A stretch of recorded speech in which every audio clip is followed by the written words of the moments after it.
Hello, it's Adil, Mr. Intermarket Analysis. Okay, so it's Friday. The week comes to a close, and what a week it's been, or should I say, what a last 24 hours it's been. Okay, so absolutely professional flush of the market.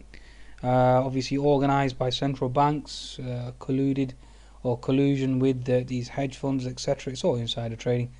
But yes, they did slam this market.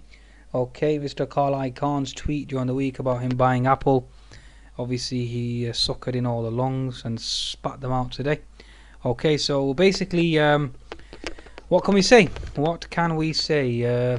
Professional dump, absolutely professional.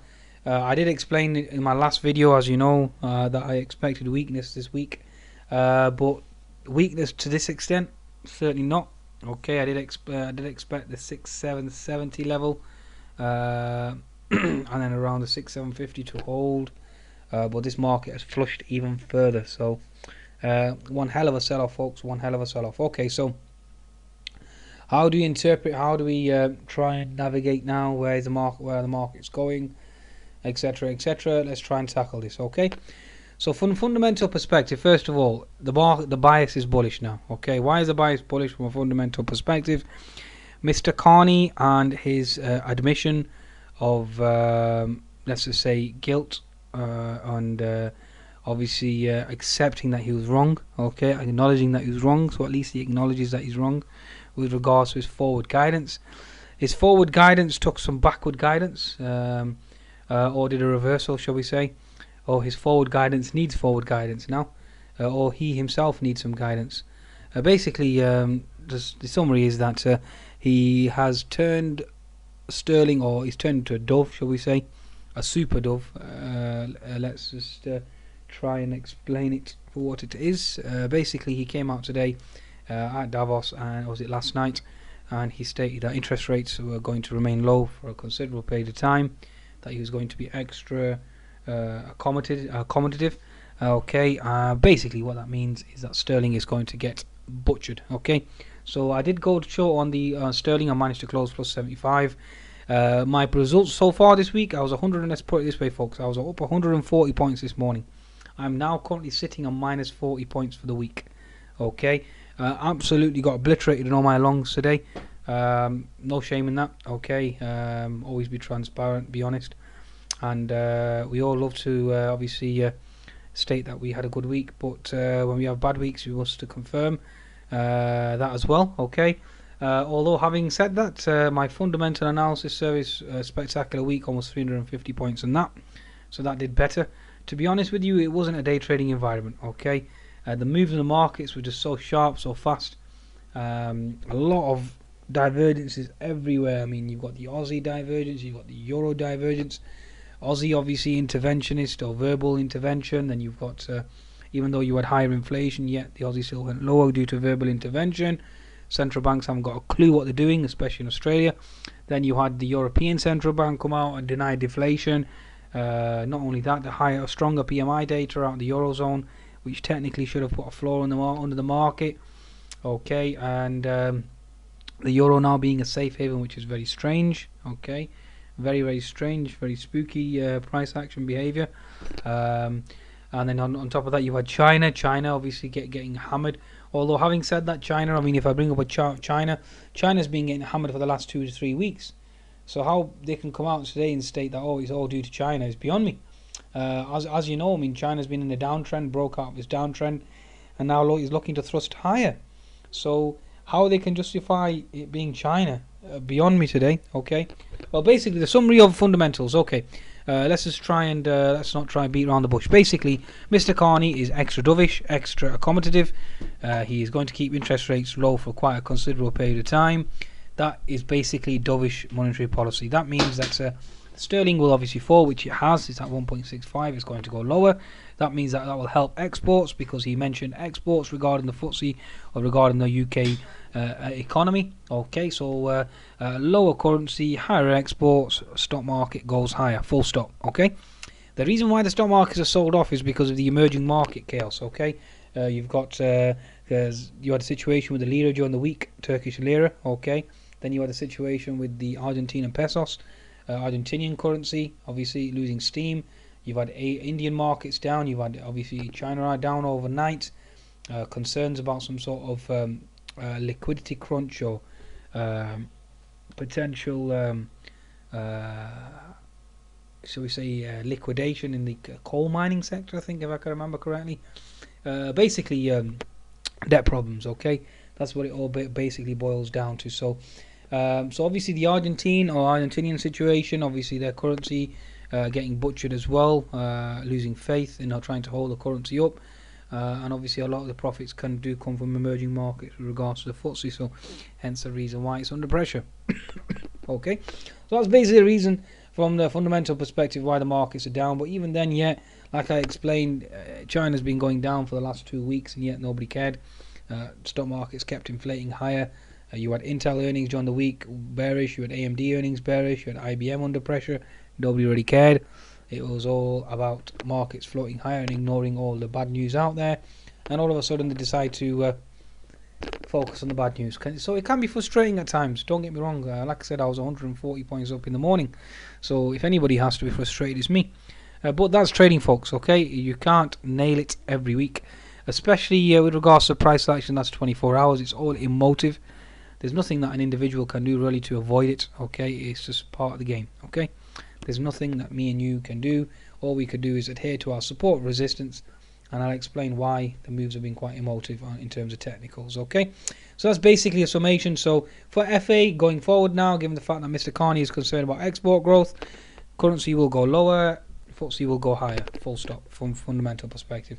Obviously, once we get over this Argentinian situation or the emerging market situation, and like I said, China has broken out of its downtrend, as you can clearly see from the chart itself. Obviously, we were in a downward sloping contracting wedge. We've broken out, and we should look to potentially target its upper level here going forward. Okay, so and obviously, given the fact that China did pump liquidity or inject liquidity into the markets this week to alleviate any debt concerns, again, that is the bullish case there. Okay, going forward, and also adding the fact that PMI data out of Europe was strong.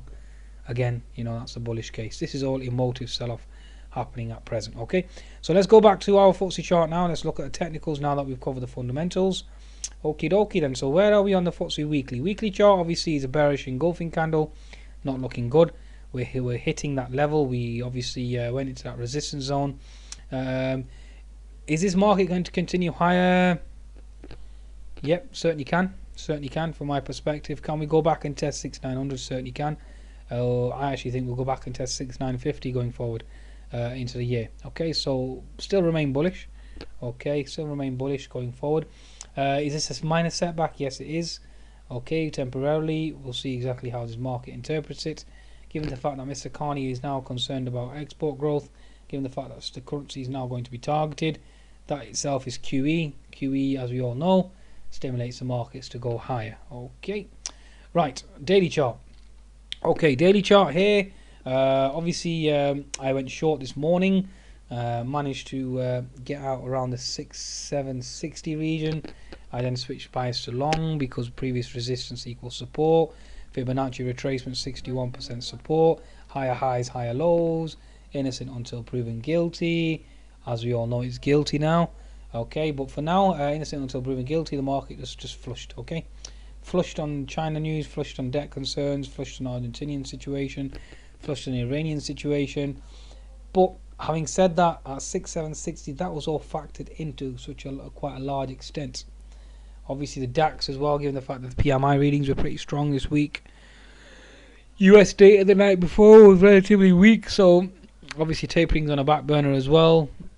There's a lot of variables involved. Okay, there's been a lot of variables. Okay, basically, where are we now? We are basically at previous resistance equals support, so the market should find support at this 50 MA, which is 66666, having which is obviously devil, ooh, spooky. Okay, that's a spooky number, that is. Okay, so yeah, 6666. Okay, so the dreaded triple six or quadruple six number. Okay, yes, I know that whilst I'm taking this video at present, I know the futures are currently trading at 6625. I'm fully aware of that. That's just market makers having a bit of fun. Okay, that's US markets getting emotive.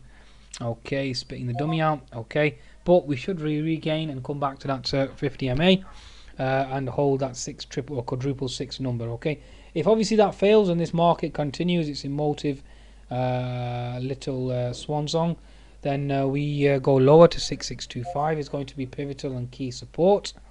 Obviously, if that fails and this emotive move continues, which to be honest with you, I can't see that happening, but obviously the market is the market and price ultimately pays, and it's price action is price action. Then obviously we go back and retest this previous resistance equals support, which is 6570, which also coincides with the 200 MA. Okay, so watch out for those levels. Okay, are there any other levels I can envisage or foresee going forward? Nothing at present. Okay, I cannot see anything other than you got the one trend line that we have here, then we've got the smaller trend line that you have here. So other than that, I cannot really see anything. Okay, so you've got one at 6540. Okay, will the markets flush down there? Find it very hard. Find it very hard to envisage, especially with Mr. Carney's dovish stance now with regards to sterling. Obviously, sterling getting flushed. It's at 1.6497. That should help exports and revive the markets once it gets over this temporary setback. Okay, so that's where we are in the technical analysis. So, like I said, quadruple six that should hold. Or hopefully by the time the market opens on Monday, we're back up there again. If not, then 6525 obviously is key. Next level, obviously watch out for 6570. Then obviously you're looking at 6530. That 200 MA, will it be tagged? Okay, we'll see. Okay, we'll see. Is this some sort of head and shoulders formation forming here? We'll see. Okay, everything. Let's give it some time, and then we'll try go back to the drawing board and reassess. Nasdaq's getting flushed as we speak at the moment, which isn't looking good. Let's just bring this up quickly for you. Let's quickly have a look. Okay, so that's getting flushed. That's getting flushed. What a flush, eh? What a flush. S&P 500 flush. Twitter flush. Google flush. Amazon flush. Apple flush. So much for Mr. Icon's purchases. Nasdaq, what a flush. Okay. So 200 MA on the Nasdaq should hold. That should certainly propel the Nasdaq higher back to 3580 and get this ball rolling on the upside. So daily chart, obviously Nasdaq is into support as well. Keep an eye on that. So Nasdaq is into support. We should go back up. We've got the unfilled gap above now. We must close that. So keep an eye on that, folks. Okay, today. So unfilled gap at you've got unfilled gap at 3627 now. And an unfilled gap at 3612, hence the reason why I'm bullish on the Nasdaq, and I expect the Nasdaq to move higher, which in turn should move all the rest of the markets higher as well. Okay, right, okie dokie then. So let's go to the smaller time frames now. Let's see if we can try and get a grip in terms of smaller time frames, see exactly what's happening with regards to the FTSE in the smaller time frames. Okie dokie. So okay, so basically, as you know, my last video I forecasted H&S formation. I forecasted the gap to close at 6770, and then I said I'd obviously reassess and see exactly what's going to happen from there. I expected the 200 MA to hold this level at 6750 to be a low, and I expect a thrust higher. Obviously that hasn't transpired, and the markets are obviously continuing their swoon. Okay, so basically let's have a look here then. So yep, so H&S formation is triggered, so we can get rid of the H&S now that we know that's triggered. Obviously the gap closed. I did expect a little mini bounce, which we did. Obviously hence the reason why I was short this morning at 6780. I expected the flush to 200 MA, which it did. Covered my shorts on the 200 MA. I wanted to go long, went long at 6760, and unfortunately I was stopped out, I'm afraid. Okay, I did try another long after that. I think I got stopped out again. And I've actually tried another long again from the 6640, and I remain long going into the weekend, expecting a thrust above 66. Well, look, for the FTSE to open up around the 6670 level. Okay, this market has sold off too much now. The dip buyer should come in, and the market should certainly go higher. Okay, so especially given the fact that we had a bottoming tail here around that region, and the market should certainly go higher. So given the fact that we got horizontal support, as you can see folks, almost every support level was butchered, literally. You had this major support around this region here, which is around the 6,700 level that I went long there, got stopped out there unfortunately, stopped out at 6,760 as well. So frustrating day, to say the least. Okay, very frustrating day to say the least. Okay, so basically we are into horizontal support. You got a bottoming tail there now as well. Market should certainly come back up to around the 6,700 level, and I'll see exactly what happens. So it's expecting a 6,700 level to be tagged, and then we'll see from there, especially with Mr. Carney's comments regarding a dovish, well, his dovish stance basically, and his concerns regarding exports. Okay, so that's your 60-minute chart there, although it is in a free fall situation.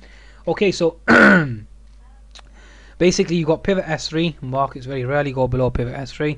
Pivot S3 should hold, the market should hold its support level, and we should certainly thrust higher, start to thrust higher from here.